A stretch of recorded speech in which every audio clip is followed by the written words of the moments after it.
Alright, so I took one trade. The idea was over on burst because we do have no weak opening gap right below. We trade into the 15-minute EQ redemption gap. 30-minute we tap into it and then we rebalance, or at least we tap into the 1 hour range. At least at the time when I entered the short. The idea was I wanted to see some sort of movement lower. We ended up getting one pretty early on the 1 minute, but didn't take it because I didn't see it. All this on micros. Right here on micros, it didn't have a gap. Or at least it's very small. But when I checked on my other account, it said it was there.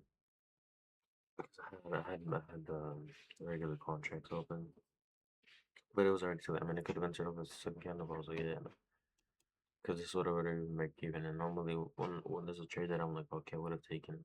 If it already runs, so technically when my break even, yeah, I tend to not enter because again, for me normally it's either when the trade hits my break even level, it's either gonna hit full TP or what do you call it, or it's gonna stop me out.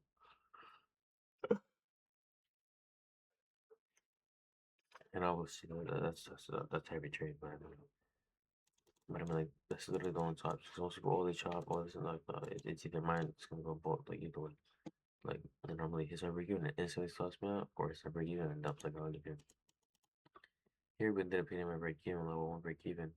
We trade a 1 minute, we tap into it, and obviously the idea is that this 1 minute has to push us lower. If it doesn't push us lower, it's gonna keep chopping and we're gonna stop me out, and that's it. That's what like you're gonna pit in 1 minute, and that's what pushes us lower, and that's what we should have needed to target this lower. So again, we have this stacked up liquidity right here.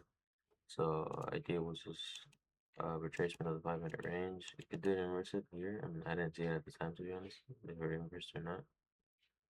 And then on lower time frames, we're rejecting. We have a 3 minute gap, reject the 2 minute range. But yeah, so I was looking for a rejection up at the 5 minute, and then some sort of inversion target low. This obviously isn't the best idea. Like, to be honest, I like this structure better than this in the sense of the quick reversal, not because how many candles? You have the inversion. They have 1, 2, 3, 4, 5. I have a solid 5 minute candle close just for it to like deliver low. That's pretty bad. Oh yeah, at least for me, that's pretty bad. I'd rather see it like in 3 candles, 2 candles, the gap, and that next candle opens up, and then boom. Actually, like we're showing volume, but I mean, at times like this, it played out. That's how it is. Yeah, 5 minute rejection, 1 minute inversion, break even at 1 to 1. Mark this low, you should see. You could probably end up getting a what do you call SMT there and the shorting. But I mean, the Jolly is really strong. Like even ES had like a bunch of these lows just stacked up. Yeah, which would have been these lows here. So either way, like if when ES would have got to this low, that they would have already hit my TP because of the range wise. I mean, I could tell what, like, if you look at this candle here, this candle here was the one I had my TP and, like, this one dumped immediately to all those previous lows here, and then hit it, even though Nasdaq is even lower. But yeah. So yeah, 5 minute rebalance, one inversion, targeting 1 to 2.13, which I risked 35 points on this. I mean, that was like the max I was into. At first, I had it at 40. I was like, yeah, no, I'm not risking $800 for that trade like that. Slower quality like that, but I mean, I was like, yeah, I'll do 35. And then I was even gonna put it lower to like right here, like 25. But I was like, no, basically, that would be my range. But yeah, 1 and 2.3. Normally, you average 25. That would have been a 1 and 3. So either way, because 75 is most likely. I'm on another even.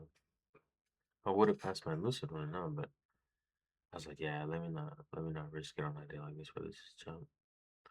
And I was like, oh, I have this stretch TPT one.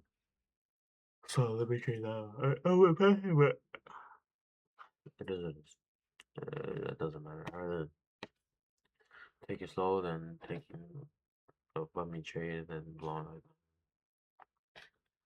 Cause that's what I used to do like a couple months ago. I mean, it really hasn't been that long, but like this past month, I've been like, just trading less and less and less. Cause I'm like, yeah, there's no point trading too much. Like, again, trading conditions right now are like they're good, but and they're like extremely bad, but they're good at the same time. Maybe you catch thinking moves because sometimes it plays out, but like there's no entry. Like theoretically, if I would have never gotten his 1 minute version, I would have missed his whole like. And I was like me personally, because like there's no inversion. There's no. I mean, I could enter off of psychological. I'm like, okay, we can break the range. We have market structure change, CISD, rebalance into the range, 50% of it. I can risk my entry right here. Stop at the session high. But I just don't trade it because of that. I just don't. Like that's my psych there, but I rather stick to specific mechanical model because that's what I'm back to. I mean, I kind of try for this, but yeah, I know. So yeah, halfway past with this one. So halfway past with two accounts. The TPT one, I actually need one more trading day because I got it last week, but yeah, you're right. Most of the day.